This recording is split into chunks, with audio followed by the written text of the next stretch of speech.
Hello, my name is Pavel and welcome back to my channel. Before I start this video, I need to say Merry Christmas because I think the day that I upload this video, if I'm correct, I bet you I'm definitely wrong. The day I upload this video, it is Christmas, which is so weird because I feel like this year has went by so fast. But anyway, today it's such an exciting day. Today we're talking about every single movie that I have watched in 2022. And in this year, I have watched 156 movies, which is quite a lot. Not as much as last year where I watched 176, but I feel like the 156 movies that I watched this year have been very influential. And because of this YouTube channel, which I'm so in love with, because of this YouTube channel, I have found so many movies and I've been so motivated to explore so many new genres, the directors, everything, and I've been having such a great time. It's not just movies that are going to be in this video, it's also going to be TV shows, documentaries, short movies.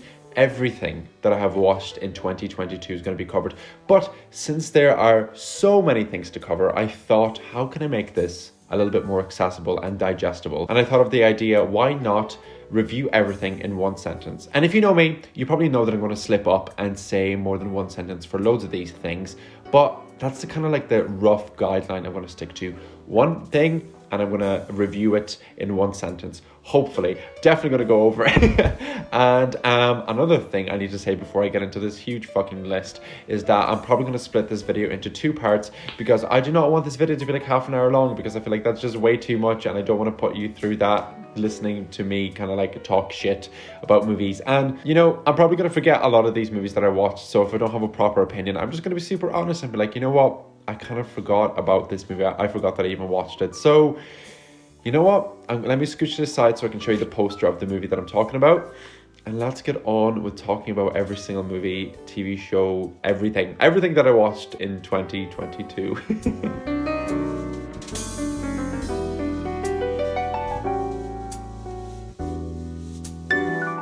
Okay, so I started the year off with Petite Maman, which is a movie that explores childhood in a very creative way, and it was the absolute perfect way to start the year. Then I watched High Fidelity, which I forgot that I even watched, and whenever I think about this movie, I remember how much I fucking loved it, so I definitely need to rewatch it. Then I watched a short movie, Junior, directed by Julia DeCarnu, and that is the short movie that kind of started this entire YouTube channel, so therefore extremely influential and explored body horror and kind of opened my eyes to that, which I really love. If I'm looking over here, it's because I have a list of all my movies. So the next short movie I watched is The Strange Thing About the Johnsons, and you know what, I forgot about that movie, and maybe that's for the best because it was so fucking disturbing that it's on YouTube. Go watch it. Then I watched the Harry Potter 20th anniversary return to Hogwarts, which was okay. I'm not the biggest fan of Harry Potter, so it was fine. Then I watched The Worst Person in the World, aka the most influential movie of 2022 for me. Full stop. I'm saying another sentence, I don't care. I fucking adored this movie. This movie is a movie that I think about every single day, and it means so much to me that I'm going to make another separate video about The Worst Person in the World. It's just, oh, I could talk about it forever. I just have so much to say. Then I watched a Russian movie which translates to Kidnapping Caucasian Style. I watched this when I was a kid and I found it funny, and now watching it when I'm an adult, I realize how fucking weird this movie is, but it's good. You know, I tried to explore a lot more foreign movies this year. Next, I watched The Hunt, which is a movie that left me feeling so many things and having so many contradicting thoughts that I wasn't really sure what to believe because, you know, just watch it. Amazing movie. Then I watched Before Sunset again. What a beautiful movie that is just like 80 minutes of just talking about adolescence, growing up, love, and it's done in such a beautiful way. I feel like I'm going to use beautiful so many times in this video, but it's incredible. If you have not seen Before Sunset and you have 80 minutes, go watch it. Then I watched Rear Window for the first time, and I feel like that concept kind of applies to me because I sit here and I have a window behind me and I love spying through people's windows. So absolutely original, so unique, and I really need to watch more Hitchcock. Then I watched Jean-Luc Godard's Weekend, and I'm not gonna lie, I was so confused with this movie because I have no idea what was happening. There were so many scenes that just left me so confused, and the ending, I don't know what this movie's about, and I'm just gonna be brutally honest. Then I watched A Quiet Place Part 2. I prefer A Quiet Place Part 1 because it always reminds me of the time I watched that movie without subtitles, and I was entirely confused until like a year later where I realized I needed subtitles.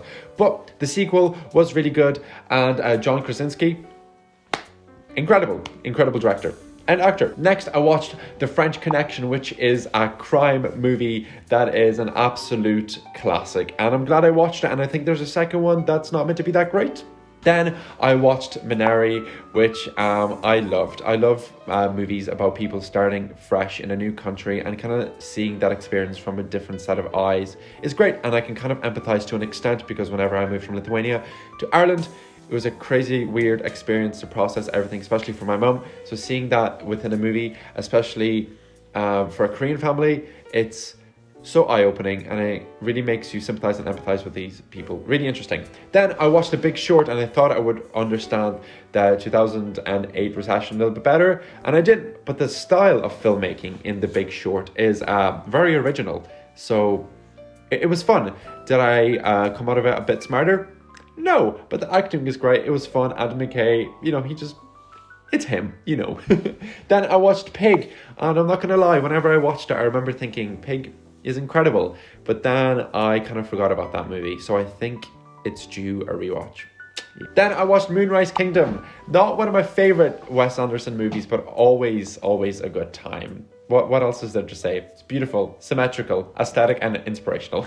Then I watched Licorice Pizza in the cinema, and there were some things I found a little bit weird. Definitely not the best PTA movie, but I'm glad I watched it. Then I watched Afterlife. I'm not a big fan of Ricky Gervais, and that's all I'm gonna say. I was not a big fan of Afterlife. I don't know, it didn't really hit me in the heartstrings the way it did with loads of other people. Then I watched Spider-Man No Way Home, and I don't remember if this is the first time or second time I watched it, but great movie. It made me feel really nostalgic. I don't really care about Marvel movies, sue me, but I had a great time with this, and that's all I'm going to say. Next, I watched Genius, a Kanye West trilogy. Looking back on it, I absolutely adored it. I found it extremely influential, but now with all the news about Kanye, about him being like a bit of a weird man, it's kind of like taken away that greatness about it for me, which is such a fucking shame. Anyway, then I watched Jaws for the first time. I made a video about this. I had such a fucking great time with Jaws. So influential, and you can still see it in today's society. And you know what? If it stands that test of time, then it's a classic. Then I watched Psycho fully for the first time. Also, one of these classic movies that I've just never seen, and I just love how it subverts expectations, and it was done in the 60s, and that is so fucking cool. Then I watched Plus One. I thought this movie was gonna take a non-safe approach, but it just took the safe approach, and I found that to be really boring, and I didn't really like it. Hail Caesar, I really liked it when I watched it, but whenever I watched more Coen Brothers movies, I realized that Hail Caesar isn't the best. The Matrix. Everybody looks so fucking cool in The Matrix. Everybody says the first one's incredible and the rest of them kind of suck. So for now, I'm just gonna watch the first one because I had a great time with it, and it just looks like a big Charlie XCX music video. Next movie I watched was Bong Joon-ho's first short movie called White Collar Man, and it was a really interesting take on a class done through a man discovering a severed index on his way to work, and kind of like the fascination with things like that. Great, it's on YouTube, it's like 18 minutes, so definitely check it out. Then I watched Tarantino's first short movie, My Best Friend's Birthday, and it was hectic.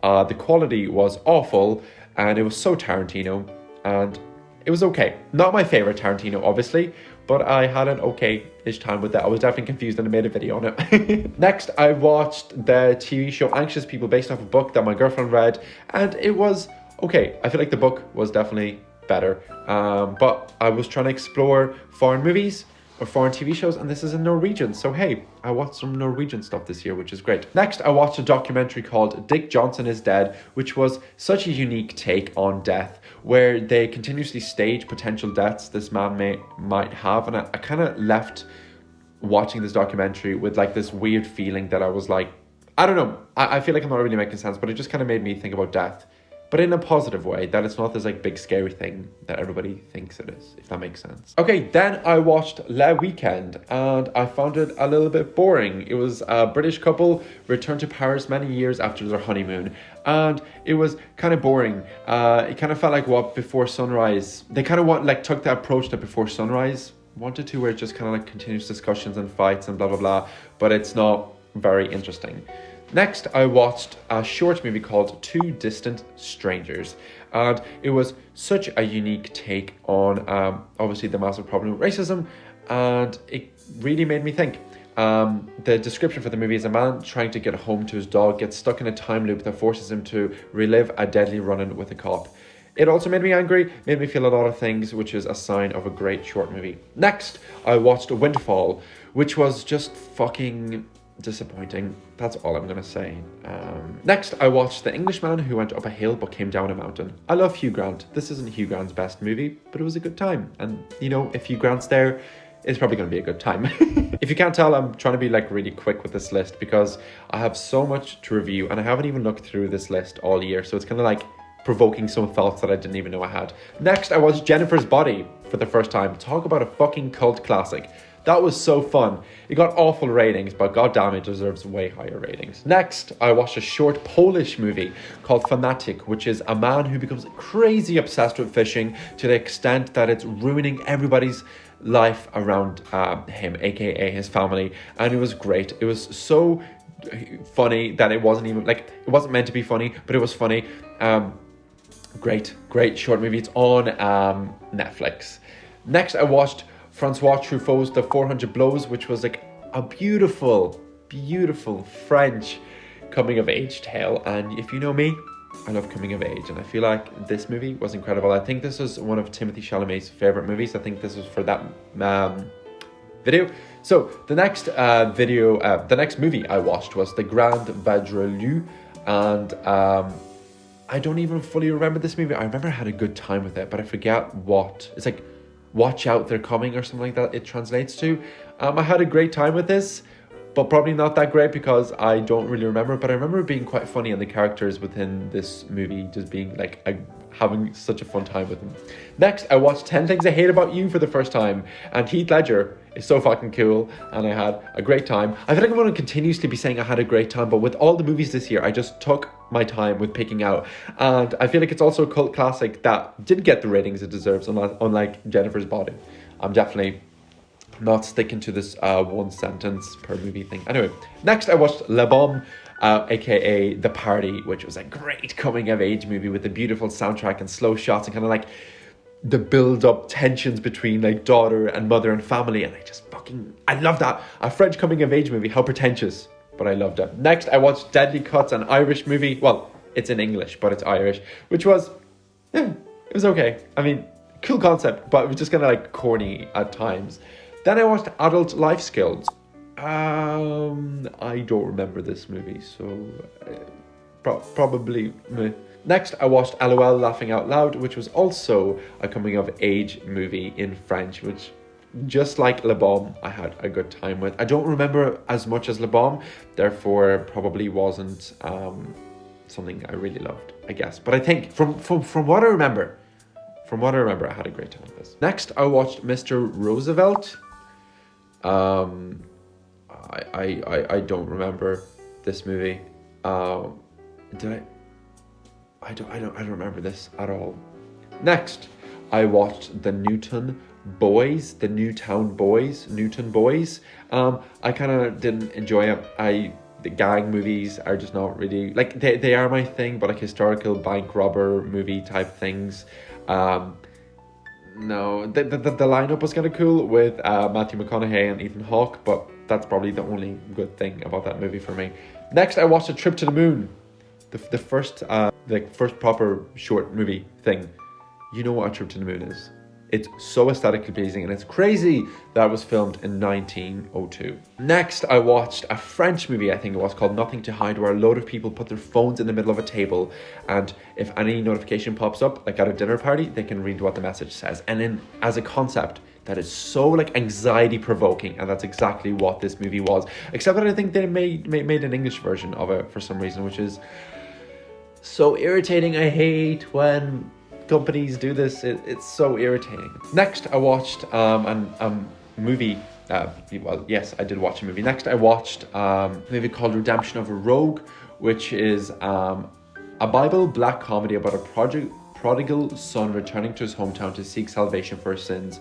The movie looked very weird at times, but it was shot in locations where I would commonly drive through, which I found that to be kind of cool, so I would give it like a 6. Then I watched Choose or Die, a Netflix horror movie, which was fucking shit. It's in one of my vlogs that I speak about it, and it was like, it genuinely made me angry the first time, like the only time, sorry, that I watched this. It was awful. Then I watched Casino Royale for the first time in like 10 years. And Daniel Craig, James Bond, whatever, he's so fucking cool. He's so slick. I understand that this is a typical, stereotypical, conventional male movie, but it was just so fun. I had such a great time with it. Next, I watched Love Actually and The Notebook. I'm putting both of those together because it was for a Harry Styles video. And I love Love Actually. And The Notebook was a little bit cringy towards the end, but like the first like 100 minutes, incredible. And Ryan Gosling is so fucking good in that movie as well. Then I watched Breakfast at Tiffany's, which I made an entire video about. Some things that were quite racist in this that I just it was just very bleh. But aside from that, it's important to acknowledge how influential this movie was, so I will give it that. You know, it's cool. It just, some bits were a bit weird. Next, I watched another movie for a video where I watched shit horror movies that I used to watch when I was a kid, and this one was called Cabin Fever, and it's everything that you can think about a stereotypical horror movie put into a movie, but it's like really boring. That's what Cabin Fever is. Then I watched The Grudge, and I remember watching The Grudge when I was a kid, and I was so terrified of it, like watching it on my little DVD player. And then I watched it when I was an adult, and guess what?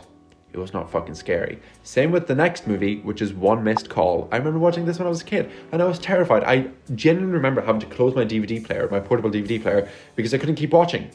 This movie is 87 minutes long, and is such a pain to watch. Like, it was so painful that, oh, it's weird. It's crazy how much your mind changes. Quick coffee break.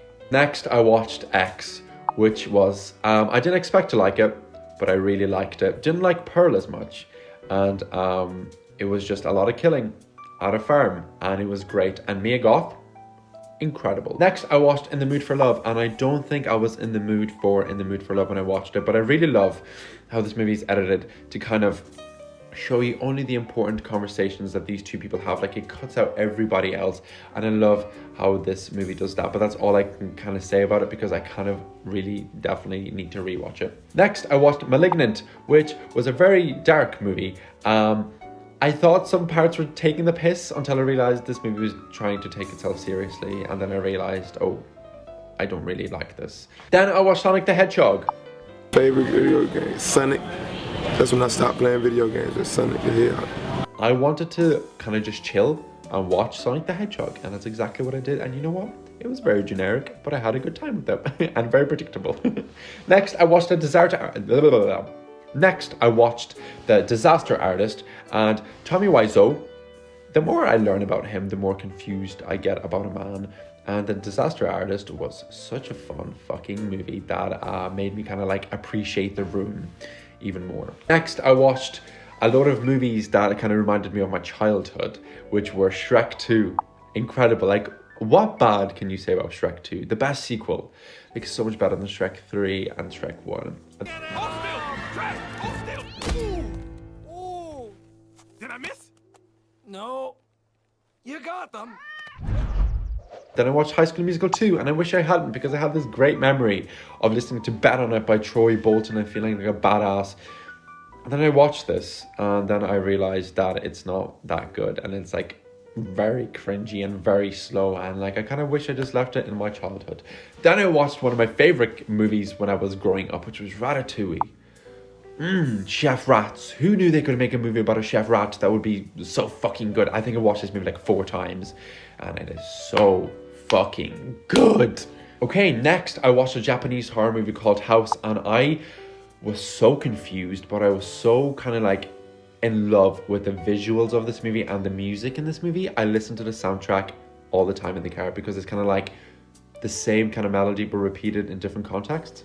Beautiful. Love it. Over the top, from the 70s, definitely very unique, and I really appreciate it. Next, I watched Pleasure, which was a dive into the adult film star industry, which was very eye-opening, very thought-provoking, and very, you know, this movie didn't hold back, and I think that was the right thing to do with a movie like this.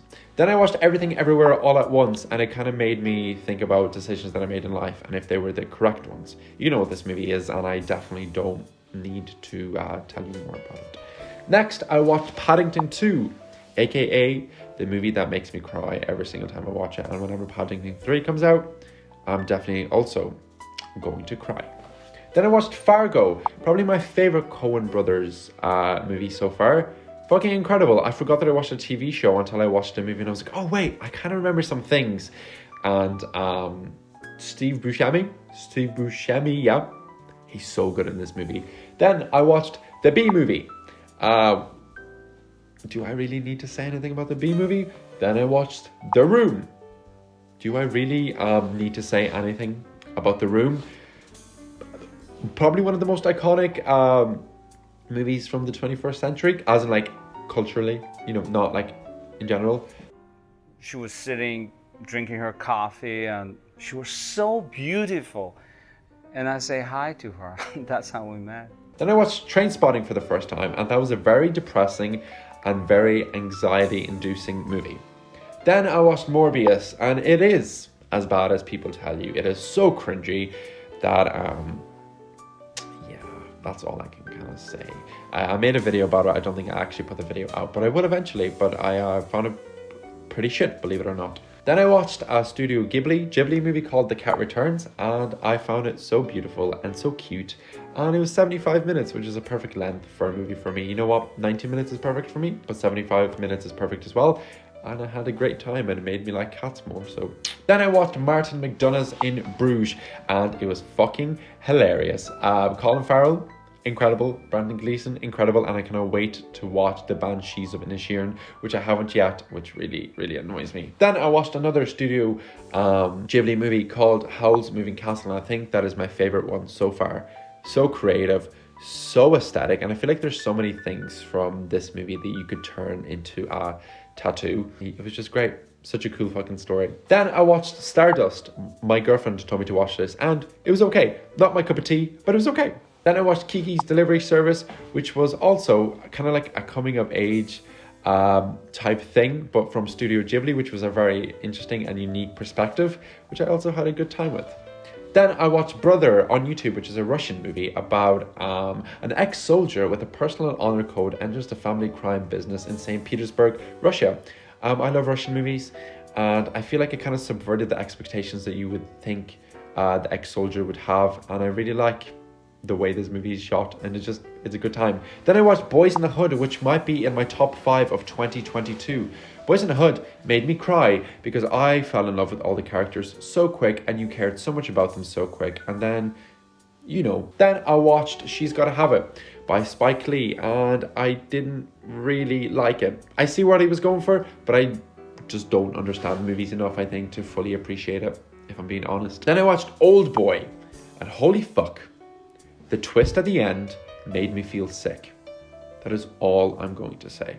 It made me feel genuinely sick. Then I watched Jordan Peele's Nope, an extremely influential movie for me this year that kind of like rejuvenated my passion for going to the cinema. And you know, Jordan Peele, what do you need to say? He's incredible. Then I watched The Red Balloon, a short French movie that is on YouTube that's 35 minutes long. Kind of made me reminisce about my childhood and think about when we kind of lose that innocence or that like childhood, like when do we lose childhood? That's kind of what it made me think about, and kind of like the perspectives older people have on kids and why they're so grumpy, and like the adults, why are the adults so grumpy and don't like the children. Next, I watched a documentary called Grass is Greener, which is a look at America's complicated history with cannabis. So eye-opening, so interesting to see all the shit behind, you know, like the political stuff, and kind of how it's not bad for you, it's just people say it is, you know. Then I watched Black Klansman, which was incredible. Spike Lee fucking smashed it, and I didn't expect to cry at the end, but I did. Then I watched Reservoir Dogs for the first time. Yes, I know, this is my first time watching it. It was so fun. I love the way, once again, it's like you have your conventional tropes of an action movie, but Tarantino just subverts it by playing kind of like fun music of people when people get killed. That's so cool. Then I watched Our Planet. Beautiful. Beautiful. What do you need to say about Our Planet? And David Attenborough's just voice is so relaxing. Next, I watched Scorsese's After Hours, which I actually understood, I think. I finished that movie and I felt proud of myself because I was like, hey, I think I know what this movie is about, which feels very rare for me, especially in the next movie called Mirror. And I feel like I need to rewatch Mirror because I watched it on YouTube and I don't understand it. It was beautiful. Everybody says it's one of the greatest movies of all time. I didn't understand it. And that's definitely on me because I just needed to give it more attention, which I clearly just didn't. Next, I watched Election, which is an Alexander Payne movie, who also became one of my favorite directors of the year. This movie is about a high school teacher meets his match and an overachieving student politician. So interesting. Such a cool fucking coming of age movie. And like the mindset that this movie puts you into, kind of like when you're in secondary school and high school or whatever. And so interesting. Hello, Editor Pavel here. I'm going to end part 1 here because this video is super long. So I'm going to split it into 2 parts, 25-ish minutes and 25-ish minutes. And yeah, tell me, did you enjoy part 1? What did you watch in 2022? Whenever this video is out, it's Christmas. So Merry Christmas. And yeah, thank you so much for watching and I will see you in part 2. Goodbye.